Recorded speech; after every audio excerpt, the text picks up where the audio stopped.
धरतीको पहिलो पर्यटक तीर्थस्थल हो क्या हाम्रो यो धरतीको पहिलो तीर्थस्थल हो हाम्रो नेपालमा धरान क्षेत्र भन्छ होइन धरान क्षेत्रतिर पर्छ अनि यसकोमा तपाईँले केही म्याजिकल देखाउन गइरहेको छु होइन राम्ररी हेरिदिनु होला कस्तो बिचमा एउटा होइन कोशी नदी अनि त्यसको चारैतिर होइन हिल्स क्या अब पर्वतहरू माउन्टेनहरू अब पहाड क्या चारैतिर हेर्नु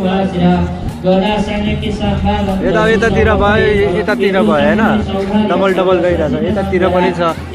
उतातिर गयो भने नेक्स्ट लेभल छ क्या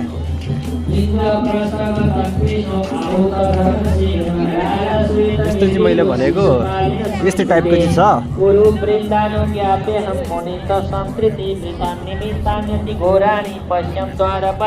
हेर्नु पहाड नै पहाड छ क्या चारैतिर छ क्या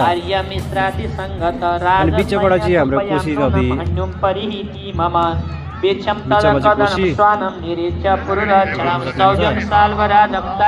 चारैतिर हेर्नु न पहाड